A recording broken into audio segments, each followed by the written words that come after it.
¿Qué tal? ¿Cómo están? Bienvenidos a otra nueva edición de Hablemos de Inclusión por la pantalla de Canal 19 LDM TV. Agradecemos también a MB Producciones por ambientarnos y prestarnos el lugar. También le agradecemos a todo nuestro staff por estar una vez más junto a nosotros y hacer posible este programa. Como también le agradecemos a todas nuestras publicidades que hacen posible que estemos aquí en Hablemos de Inclusión. Agradecemos a Isaías Cabreras Construcción, también agradecemos al Club Deportivo Centro Oeste y a Fundación Luz del Mundo por acompañarnos una vez más. Recuerden que si se quieren comunicar con nosotros lo pueden hacer a través del 2954 3304 33. También nos pueden buscar en todas nuestras redes sociales, Instagram, Facebook, y allí también en nuestro canal de YouTube pueden ver todos nuestros programas. Nosotros en el día de hoy vamos a presentar al doctor Bernardo Laconis, que bueno, él es de La Plata, va a estar hablando con nosotros. Él es coordinador de la Fundación FLECNI y también es abogado especializado en discapacidad y recursos humanos. Así que vamos a ver si lo tenemos en comunicación, a ver si podemos hablar con él. ¿Qué tal, Bernardo? ¿Cómo Hola, estás? hola equipo, ¿cómo andan? ¿Qué haces Osvaldo? ¿Todo bien? Bien, todo bien. Gracias, Bernardo, por recibirnos. Bueno, te hiciste este tiempito para estar con nosotros, así que bueno, la verdad que muy agradecidos. Al contrario, agradecido yo y más que felicitaciones por este hermoso programa. Bueno, muchas gracias. Bernardo, bueno, primero y principal, contanos un poquito de vos. Sos doctor, abogado, allí licenciado.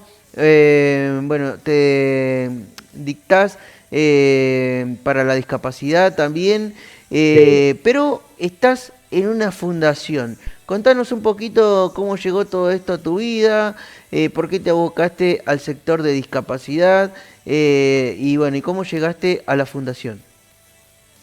Bueno, cómo no, muchas gracias. Sí, me especializo en educación inclusiva, es decir, en infancias neurodivergentes o con neurodivergencia o con discapacidad, en su derecho a la educación inclusiva. Primero, mi caminito empezó como profesor de historia, que cuando me recibí, a partir de ahí descubrí la larga lucha del colectivo de las personas con discapacidad, todos los estereotipos de normalidad y normalización que se ven a lo largo de la historia, y a partir de ahí me licencié en Ciencias de la Educación. Me especialicé en Educación Inclusiva como pedagogo. Me quedé sin herramientas jurídicas para pelear por el derecho a una educación inclusiva, por más que en esa pelea tiene que haber una Mm, transformación pedagógica, es como que siempre capacitás a la persona que rechaza, a la escuela que rechaza, San Martina. Entonces ujú, ahí me recibí como abogado. Y lo claro, que hago justamente es esto, es una lucha por garantizar la educación. Primero, el ingreso. Con ujú. ese ingreso de la persona con discapacidad, su educación inclusiva de calidad. Viste que la palabra inclusión genera cierto Sí, sí, presión sí. en la educación. En Es realidad no tenía como que un ver. choque por ahí. Claro, Ujú, totalmente. Y bueno, entonces empecé a trabajar en FLEMNI, que es una fundación latinoamericana ujú, que promueve la diversidad, la neurodiversidad a través de capacitaciones, diplomaturas, capacitamos a organismos públicos, dictamos talleres, bueno, hacemos un poco de todo y en eso tenemos unas clínicas en donde recibo casos y los defendemos jurídicamente y pedagógicamente, como te decía, en su derecho a la educación no solamente de infancia, sino también de la persona adulta, en su derecho, por ejemplo, a terminar la educación o al estudio universitario, que tenemos un montón de falencias ahí. No termina todo en el secundario nada más. ujú. Sí, espectacular. La verdad que bueno. Felicitarte por todo esto, lo que haces. Y bueno, contame un poquito cómo viene la inclusión en educación. Bueno, vos te abocás a eso. Sabemos que por ahí es medio complicado cuando decimos inclusión, como lo decíamos anteriormente, es medio chocante, pero bueno, ¿cómo viene todo esto? ¿Cómo viene? Bueno, primero, en algunas provincias, la persona con discapacidad que hizo alguna materia en escuela de nivel, que es la mal llamada escuela especial, ¿viste? Le decimos escuela de nivel, se dice escuela de nivel, pero la gente todavía le dice escuela especial. Si vos acreditaste por lo menos una materia en escuela especial, tenés muchas chances de que el título te venga no homologable. O sea que el ministerio de tu respectiva provincia te da un título que no sirve, un Ujú. título que es un papelito y nada más. Ya con eso te puedo contar cómo es el panorama de las personas que tienen certificado de discapacidad que reciben un título igualitario. En provincia de Buenos Aires, vos recibís ahora, hace muy poquitos años, un título igualitario, o sea que es homologable, Claro. pero que viene con otra resolución, viene como con una marca, una Ujú. seña, como diciendo acá, este estudiante tuvo proyecto de inclusión, lo cual no es un título igualitario al 100%. Esa es la primera traba burocrática con la que se van a encontrar. Claro. Después, honestamente, yo veo la parte negativa del sistema de inclusión porque me llegan todos los casos de marginación, expulsión, reducciones horarias, escuelas que integran al estudiante en el sentido de que lo dejan en el fondo y no se preocupan por su alfabetización o educación de calidad. Ujú. Entonces, yo veo que hay muchos problemas eh, que ya están las respuestas, ya están las figuras de apoyo, se pueden vincular con escuelas de nivel, la educación inclusiva de calidad se puede y se debe, Claro. pero muchas veces hay barreras culturales o barreras presupuestarias, pero que la persona con discapacidad no tiene la culpa. Estamos Ujú. siempre, y esto es un vestigio histórico, ¿no? Siempre de culpabilizar a la persona con discapacidad. No tenemos la culpa, no ajusten sobre nosotros. La educación inclusiva, es decir, heterogénea, el docente con competencias heterogéneas, da una mejor clase. Claro. Sí, sí, sí, Es por como que supuesto. el nivel académico mejora, porque tenemos un docente que observa la pluralidad, la heterogeneidad del estudiantado, ¿viste? Que por lo menos se entiende que haya diagnóstico o no haya diagnóstico, hay una neurodiversidad. Sí, sí, sí. Algunos son neurodivergentes que tienen configuraciones de apoyo específicas, pero eso no hace que el resto sea una masa homogénea. Claro, sí, sí, por supuesto.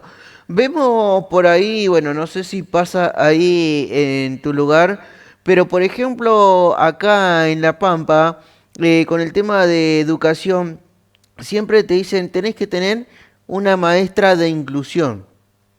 Bueno, eso también es como medio chocante porque hay una maestra sola para el nene en el mismo aula y también ellos, los maestros que por ahí no entienden mucho, no es culpa de ellos tampoco, pero que no se les enseña, ¿no es cierto?, a tratar a una persona con discapacidad, ¿puede ser?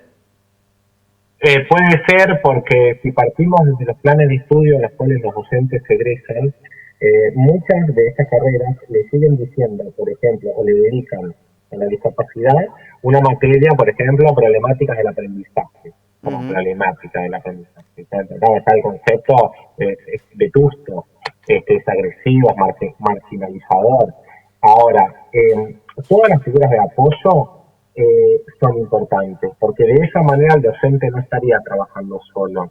La verdad es que la inclusión se trabaja con corresponsabilidad política, o sea, gubernamental, del equipo de orientación, con responsabilidad con el docente, la familia y los equipos de apoyo de escuela de nivel especial.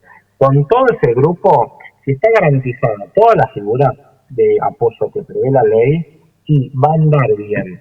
Por supuesto que requiere que el docente, sí, se capacite o se le construya el concepto este de que quizás no tiene todo el poder.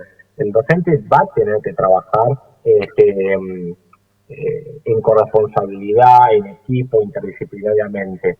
Y de hecho, justamente de eso la educación inclusiva nos invita, ¿no? De que no se trata de que el docente tiene el poder y cierra la puerta, no, de que hay un trabajo profesional, interdisciplinario, bueno, va desde ese lado la cuestión. La maestra inclusiva, que es un nomenclador por ahí un poco raro, pero bueno, es el nombre que se le asignó, hace bien, puede hacer mucho bien y no sobrecarga sobre las espaldas al docente. Y entra al aula, sí, Sí, sí, así sí. como la T también.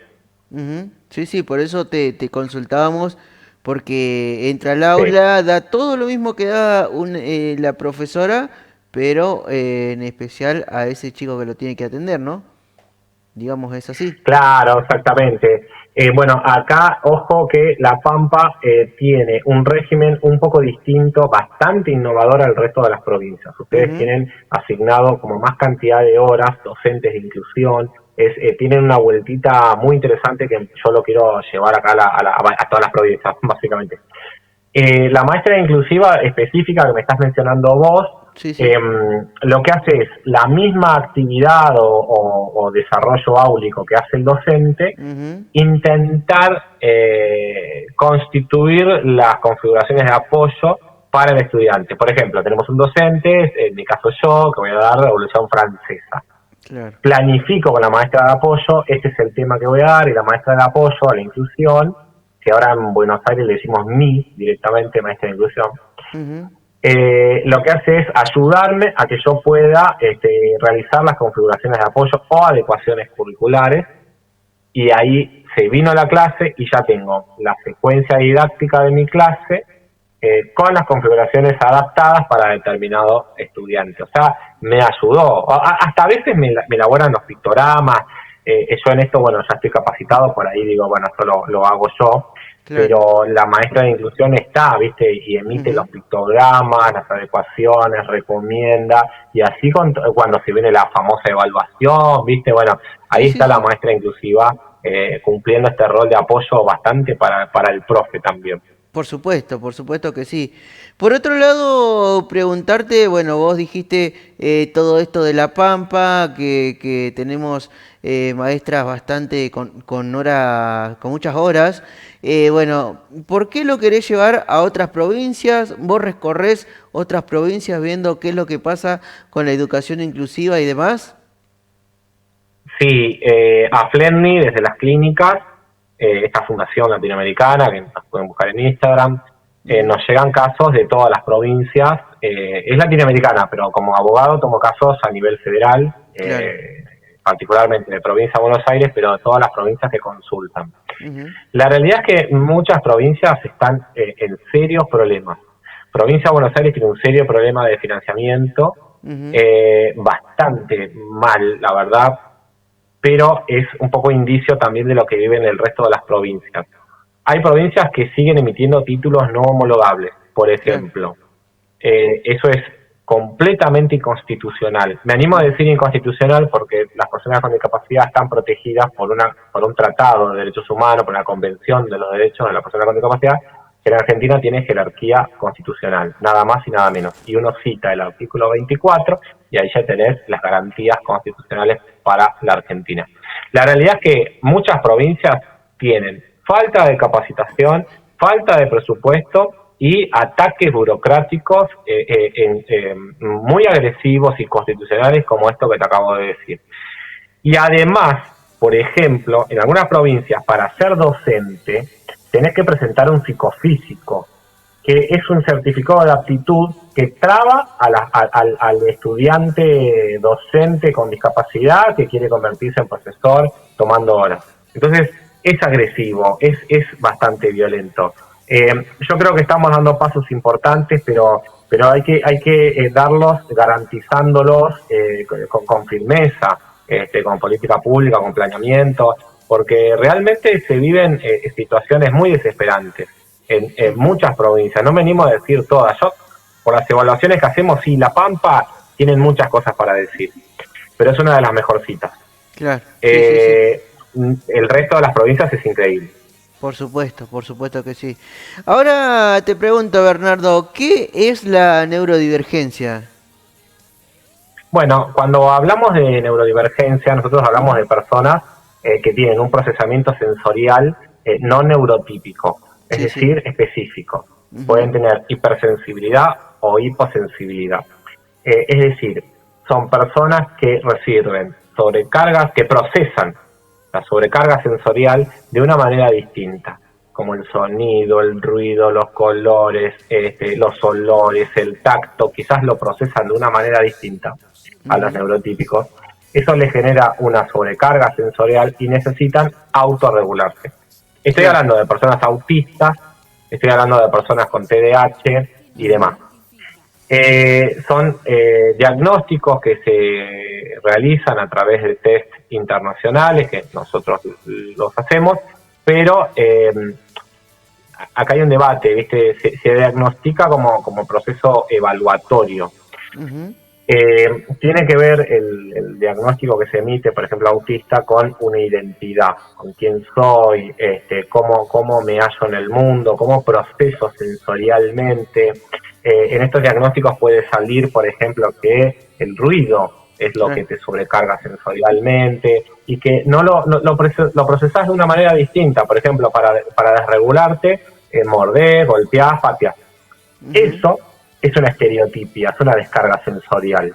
Y esta descarga sensorial, una vez detectada, se trabaja. Entonces, adentro del aula, por supuesto que es un cúmulo de tensiones, y una vez detectado qué es lo que los sobrecarga, y que es explicativo de por qué muerde, rompe, patea o corre o necesita correr, una vez que lo tenés identificado, eso se trabaja para que haga la desregulación sensorial y pueda estar en el aula. Por eso, estudiantes autistas, con TDAH, digamos, con este descubrimiento de la neurodivergencia, pueden estar en el aula. ¿Sí? No es que no es que es un peligro porque muerde. Esa mordida tiene una etiología, tiene una causa y se puede explicar y se puede trabajar.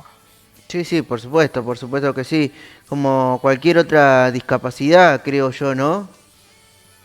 Totalmente, Osvaldo. Y la neurodivergencia lo distinguimos de neurodiversidad. Neurodiversidad serían los distintos cerebros o procesamientos que todos tenemos, ¿viste? Como que todos seríamos neurodiversos, y eso es un concepto humanístico, ¿no?, de reconocer. Ahora, neurodivergente ya son esas personas con procesamientos sensoriales distintos. Tengo un estudiante, por ejemplo, que la luz blanca realmente le genera una sobrecarga sensorial. Se hicieron los estudios, se desarrolló el perfil sensorial, y bueno, ¿cómo hacemos para que no tenga esta sobrecarga sensorial? Simplemente con la reducción lumínica andamos bien. Y listo, tenemos un estudiante que trabajamos el evitar esta sobretensión sensorial. Ahora, si nos mandamos la macana y el estudiante está desregulado y decimos, bueno, le pifiamos, subimos las luces, se desreguló, se trabaja la autorregulación. Por ejemplo, en escuelas que hacen espacios de calma. Con Fledni asesoramos para que hagan espacios de calma. Es un lugar que está designado, donde la persona ahí hace esa descarga que necesita. Por ejemplo, si va a morder, muerde aquello que ergonómico, que está pensado para que sea mordido, ¿no? Lo mismo con golpear, con patear. Sí. Es como que la nueva perspectiva busca no evitar que haga esto, sino que lo haga, pero en un espacio seguro y de calma. Sí, por supuesto que sí. Ahora, bueno, la Fundación Flegni ahí, ¿qué tiene como objetivo principal con todas estas personas? El objetivo es, ahí está, gracias. El objetivo es capacitar y buscar un cambio cultural. Capacitar a los equipos profesionales, pero puede ser familia también, no necesariamente profesional de la educación o de la medicina, sino que lo que buscamos es un mundo que entienda que la neurodiversidad es un hecho, lo fue siempre, ha pasado a lo largo de la historia, que se ha intentado ocultar, vilipendiar, visibilizar. Pero llegó el tiempo en donde reconozcamos que la pluralidad es un hecho, lo fue siempre, y que peleamos por un mundo así. Ahora, esto implica capacitar al profesional, a la escuela, a las empresas, a los lugares de trabajo, a los organismos públicos, porque cuando, por ejemplo, cuando un organismo público destina un fondo para, por ejemplo, abrir un área de secretaría, de atención al cliente, lo que sea, esa atención tiene que entender que también pueden ir personas neurodivergentes o Sí, con sí, discapacidad a claro. realizar una pregunta. Entonces, Ujú. el que hace atención al cliente tiene que tener esta perspectiva. O, por ejemplo, cuando alguna municipalidad hace un evento público, ¿pensó en toda la ciudadanía? Y toda la Claro. ciudadanía, toda. Entonces, buscamos ampliar estos el horizonte de participación ciudadana. Ahí en las Ujú. fotos estás viendo cuando nos declararon de interés en el Congreso de Ciudad de Buenos Aires, cuando nos declararon de interés municipal acá en la Ciudad de La Plata, Ujú. y una última jornada que hicimos a los residentes del Hospital Ludovica de la Ciudad de La Plata y a la Esbarra, que son... Porque también la atención pediátrica es importante, ¿no? Que tengan Sí, la sí, por mirada supuesto. de la discapacidad y la neurodivergencia, claro. Ujú. Sí, sí, sí. Bueno, felicitarte por todo esto, a vos y a toda tu gente que trabajan ahí en la fundación, porque la verdad que se ve que trabajan full time, como se dice, y la verdad que, bueno, ahí lo podemos ver reflejado, ¿no? Muchas gracias y la verdad que, bueno, celebramos espacios como este en donde comunicadores comprometidos con este mensaje, así como vos y tu equipo, lo hagan. Así Ujú. que tienen todo nuestro apoyo y no va a faltar oportunidad en el que podamos hacer muchas más cosas juntos. No, no, por supuesto que no.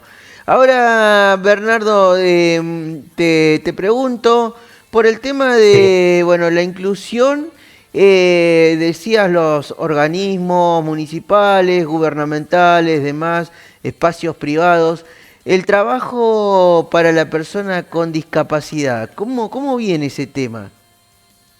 Bueno, hay una ley, y esto hay que revisarlo provincia por provincia. O sea, la Convención de Derechos de las Personas con Discapacidad le da jerarquía constitucional, ¿no? Entonces, hay una garantía de que el Estado se comprometió a también realizar trabajos o a promover trabajos con esta perspectiva inclusiva. Específicamente, algunas provincias tienen la ley de cupo de personas con discapacidad y organismos nacionales también. Entonces hay un cupo mínimo en el cual los organismos públicos tienen que contratar a personas con discapacidad. No se Ujú. trata de contratarlas y nada más, sino de realmente brindarles un lugar, un empleo que los promueva de manera humana, de manera social, y que dignifique como a todos nos dignifica el trabajo. Esto implica que estos organismos brindan pautas de trabajo, brindan asesoramiento y apoyo a las personas con discapacidad. Y esto es un hecho. Los espacios plurales son fuertemente enriquecidos por este hecho mismo de ser plurales. Ujú. Claro, Por sí. ejemplo, una empresa también puede tener un espacio de calma, pero Ujú. no esperen al certificado de discapacidad o al diagnóstico de neurodivergencia para hacerlo. Claro. Así como la teoría nos dice que en educación la calidad académica sube Ujú. por esta perspectiva de inclusión, también la empresa se enriquece, también los organismos públicos, y es como que vas ampliando este horizonte de alcance y de participación ciudadana, que es a lo que este Estado moderno, democrático, aspira, es la gran deuda que tenemos, ¿no? De realmente alcanzar a todos. Sí, sí, sí, por supuesto que sí. Bueno, hoy en día a vos te pasa que te van a consultar mucho por estas cosas o no? Sí, sí, la verdad que estamos un poco desbordados. Ujú. Son muchísimas consultas, hay mucha desinformación, Claro.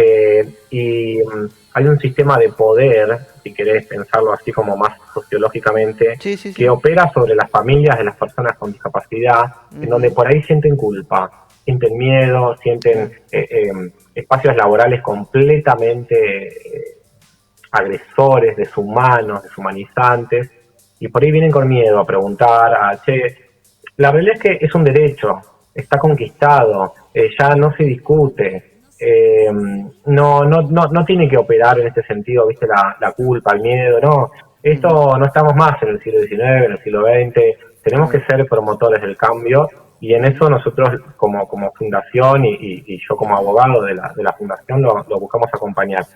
Viste que uno no va al juicio directo, Sí, buscas sí, en sí, realidad el cambio cultural, claro. pero ahí está nuestro fundador. Ujú. Pero es importante que la empresa, más allá del lío jurídico y qué sé yo, que entiendan por qué es importante. Tenemos un equipo interdisciplinario que funcionamos como equipo externo que estás ahí mostrando, Sí, sí. Araceli, estoy yo, más arriba estaba Gabriel. Bueno, tenemos unas clínicas que contamos con especialistas, la mayoría especializada, está Marianela, especializados en neurodesarrollo. Y Claro. esto es virtual. Entonces vos Ujú. te anotas a las clínicas Friendly y haces las consultas virtuales con el profesional que quieras. En el caso mío ya es para reclamos a escuelas o las sociales. Pero buscamos primero el cambio cultural. Sí, sí, sí. Y para eso, bueno, a ver, capacitar, hacer pedagogía, Ujú. no ir con la ley por el simple hecho de la ley. Pero, por ejemplo, en las escuelas, que son expulsoras, marginalizadoras, que buscan repetir, viste, que le hacen la vida imposible, y hay una ley que hay que respetar. Yo soy partidario ahí de primero ir con la ley, y después decir, bueno, si tenés algún problema, no hay problema, te capacitamos, ¿viste? No, está todo bien. Sí, sí, Pero sí. hay una ley que hay que respetar y esa ley tiene un sentido de por qué, ¿no? Ujú. Sí, sí, sí, por supuesto que sí. Hoy por hoy, ¿cuál es la barrera más que más podemos ver que decís, esta barrera qué difícil de derribarla, que tenemos que ir a luchar todos? ¿Cuál es esa barrera que ven con mucha dificultad ustedes dentro de la fundación? Son dos al mismo tiempo, si querés. Ujú. La primera, la presupuestaria, Claro. porque realmente, bueno, viste, te lo deben decir todos, Sí, sí, sí. los terapistas, los prestadores de servicios, sí, Ujú. sí, están complicados y la verdad que hay que reconocer el enorme laburo que hacen. Eh, Al mismo tiempo hay una barrera en escuelas culturales, Ujú. porque hay docentes que por ahí de entrada, o directivos, que de entrada ni buscan las figuras de apoyo.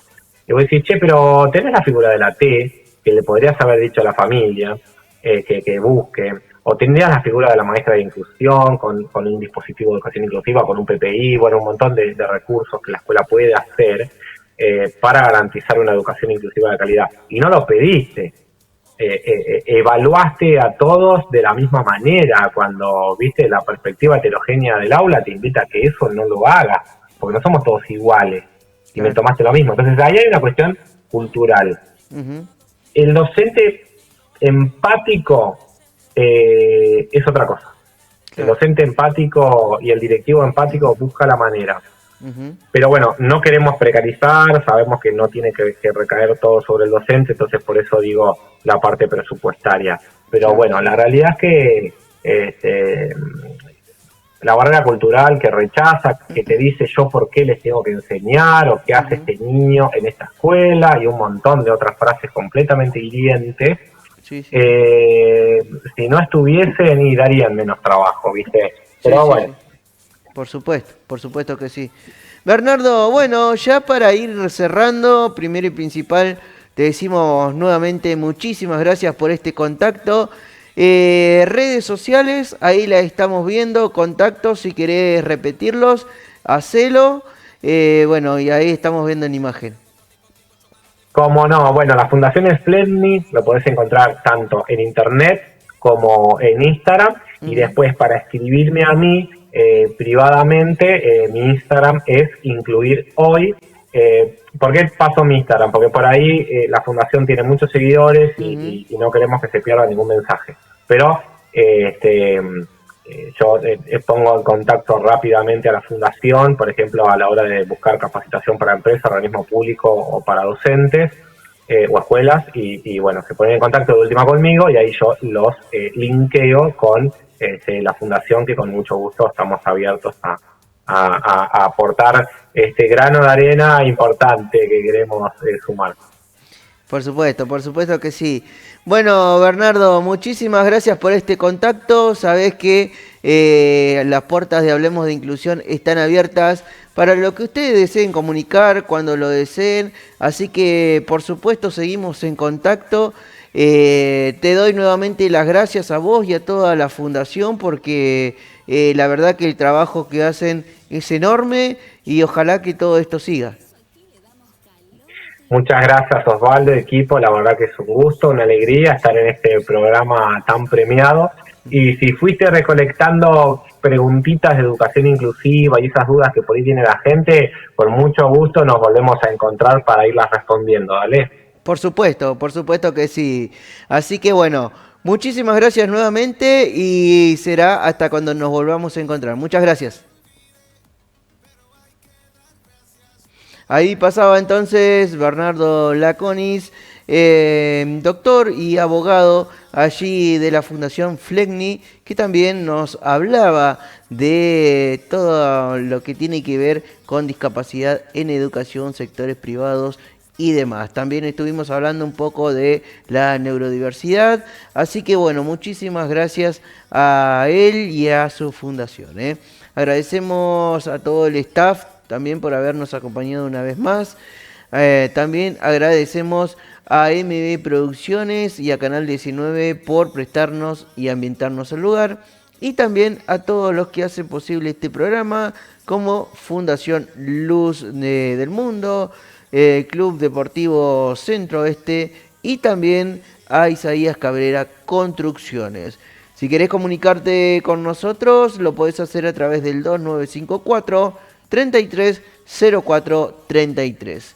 Muchísimas gracias a todos ustedes por habernos acompañado también una vez más en otra nueva edición de Hablemos de Inclusión. Mi nombre es Osvaldo Pereira y nos reencontraremos la próxima semana. Muchísimas gracias.